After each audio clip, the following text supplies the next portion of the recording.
Hey guys, hope you're all well. I wanted to do this little breakdown on Willie Pep today. So, anyone who doesn't know, one of the most skillful featherweights of all time, maybe one of the most skillful boxers of all time, actually. In terms of this generation, he was showing boxing skills that were way ahead of his time. Omar recommended this little breakdown, so thank you, Omar. That was a good choice. Okay, let's get into it. I've picked out round 6 versus Ray Famechon. You know me, I'm not really good at the pronunciations. But anyway, let's go into it. So we've got Willie Pep in the darker trunks. Okay, so the first thing he's going to do is he's going to come out and he's going to reset straight away in this neutral base all the way around to his left. Once he sets his feet, he gets into this low lead hand, gets into his bladed stance, and already using sort of feints with the lead hand, he pistols one out and actually does take one back, but then decides to go back into this neutral base and reset to the left while he sees that his opponent is following him and not cutting off the ring. As you can see, his opponent is moving around to a left with his attacks, which has given Willie Pep a lot of space to go around back to the centre. He gets back into this bladed stance and steps in wonderfully with this great jab to the sort of gloves. Circles around again and then uses a touch jab. So this is all great lead hand work so far. Again, feints and just hits the gloves, all while circling to his left, and then he just takes a step back for just some defensive measures. He's then going to step forward with this sort of half feint here, and then pistol it out again. As you can see, it comes really high to the temples. It's a jab that really bothers your opponent if you throw it this high. Again, using his looks forwards as he uses a little slip here, slip outside here. Then again, a jab to the gloves, tries to pull away from this counter jab here, and then uses another great use of lead hand. He feints low, comes around with the hook here. And for defensive measures, we'll just step back and pull away from this counter right hand. Really nice work so far. He sets his feet a little bit. He's looking for a simultaneous counter, as you can see, just going backwards. He then sees his opponent jump forward from this low position, so just catches him with a jab as he steps back, and then just shuffles back with another. He then very, very intentfully breaks his base almost into the southpaw position and sort of feints the roll out to the right. But once he sees that his opponent's not throwing and he's a little bit squared up, he's just going to set back his feet, sort of feint the counter here, and then come up with this right uppercut, left hook, before resetting out to the right completely with this walk. So if you don't know, Willie Pep was very famous for his footwork, and you can see why here. It's very, very intentful, especially on the resets and the base breaks. So after this walk around to his right, he uses a double jab here, even throws another jab. So that's 3 jabs as he moves around to his left. Really nice work. Moving around to your left, what does that do? It squares up your opponent.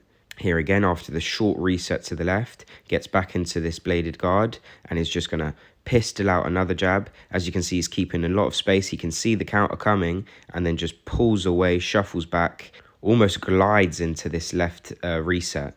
But he's very relaxed and he's showing his right shoulder forward, almost like in this southpaw position. Very, very relaxed on the reset.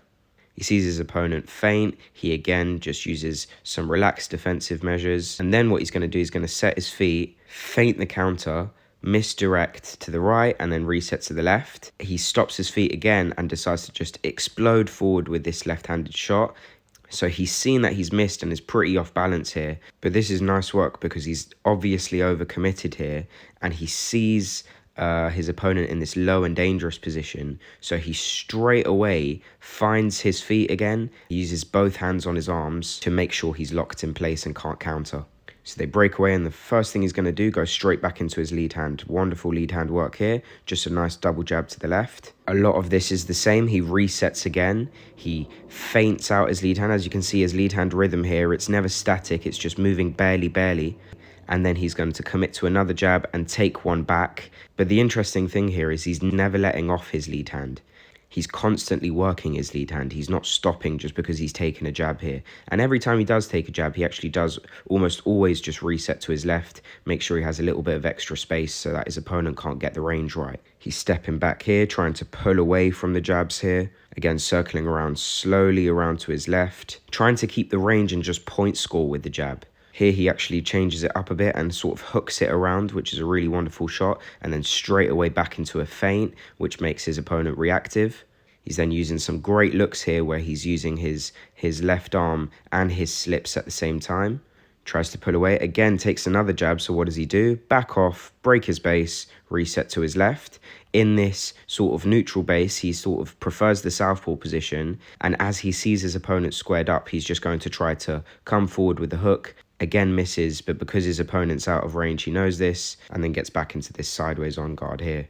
So as you can see, this famous movement here where he resets and then suddenly explodes back with an attack is mainly due to the fact that he knows he's squared up his opponent and his opponent's not ready to take a full frontal shot straight away. Hasn't really landed yet, but it's a very common thing he does. Okay, so he resets, uses his lead arm again, and then uses some wonderful looks here as he steps back. He feints out his defense. He slips to the inside, rolls, and then look at this wonderful combination with the lead hand here. He, after all these looks and feints, he launches himself in with this lead left hook.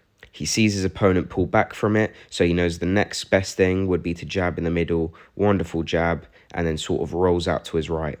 Right now he's using his looks backwards with great slip looks here, just being patient. He sees his opponent come forward, so he doubles up the jab again, steps back for extra distance. Now he's just waiting with his looks. He knows his opponent's going to commit. He's looking for some defense here. He shuffles back, steps back. He does kind of take this jab because it's awkwardly timed. But then as you can see, look at his feet. He actually changes stances before rolling out to his right and then shuffling back, bending at the waist again once he sees this left hook coming, and then sort of using this inside pivot here with the frame with the lead arm to sort of keep him at range, and then just resets off to the right.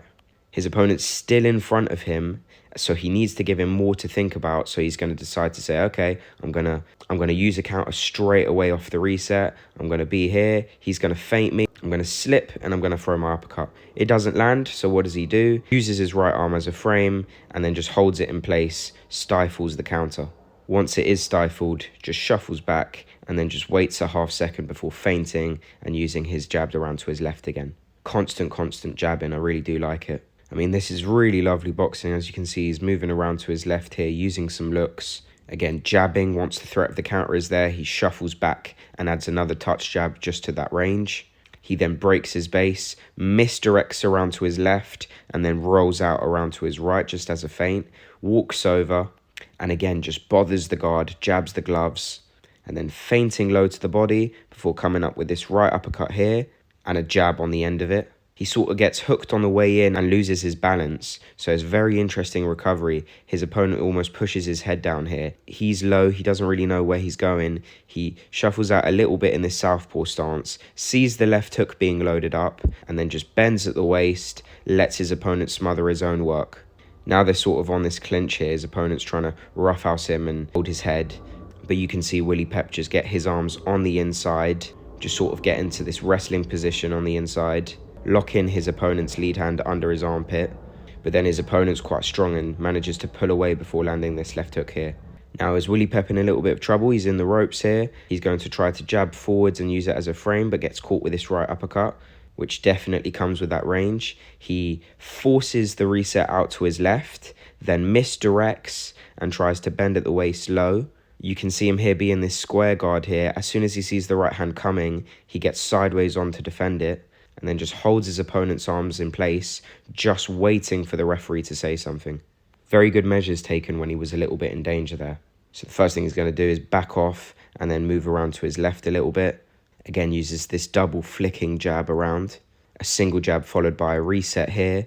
As you can see his lead hand here, just feinting it out very subtly, just giving his opponent something to think about while he anxiously tries to close the distance. Here, I think he's looking for a counter, so he's going to use some slip looks before seeing his opponent come into range. And then as he does, he slips and then catches him with this wonderful left hook. His opponent catches him with a great jab back, tries the right hand over the head, doesn't really land. He gets back into this sideways on guard. He pulls away from the threat of another counter before he goes feint low, come up with the uppercut, same thing that he did before, and then again, his opponent pulling back like this. The best shot to land here is a jab when someone's pulling back because they don't really have any stability to defend a full frontal shot, and then boom, catches him with a jab, and as you can see, that just almost sends his opponent to the canvas. He doesn't get knocked down, so they keep going. Willie Pep knows his opponent's going to try to retaliate, so they almost try to touch gloves straight away. Willie Pep's not for it. He resets to his left, actually stops it, and then bends at the waist before guiding his opponent away to the ropes, saying, okay, be less aggressive, please. He sees his opponent close the distance, so hooks around to bother the guard, is about to reset to his left, but stops it completely short and uses a square-on hook, thinking it's going to catch his opponent as he comes in. It doesn't really work, but it lands to the gloves. He moves around to his right just a little bit, feints low, feints the uppercut as well, and his opponent's just really tentative to come in now. Willie Pep waits with a little bit of looks. He jabs here. His opponent gets under it and tries to come up with a counter. Willie Pep tries to move back, but I think he does get caught a little bit. He shuffles back, resets out to the left, sort of bladed on with this right guard. Finds his feet again, back in the center, and again just bothers him with his lead hand before using another 3, and he's going to go feint low, come in with the uppercut, and come in with the jab. It seems to be his favorite 3-punch combination this round. Really nice work. And I think that's near the end of the round. He feints, he jabs again the gloves, and again is going to feint low, feint the uppercut, and then come in with a jab, but he's a little bit square on, and his opponent tries to catch him with the check hook. And that's the end of the round. Really enjoyed that. He uses the same tactics again and again, but they seem to be really effective, especially for this time around boxing, when pure skills weren't really developed yet. But I'd even argue that some of these resets that I saw there are better than a lot of which I see today in modern boxing. So I can understand when people say he had some of the best footwork to ever grace the sport. But I hope you can take a lot about his lead hand work, definitely his resets and the way he defends himself off of them, and the defensive measures he uses when he misses or something like that, you know. So yeah, hope you learnt a lot, and we'll see you the next time. Happy training, guys.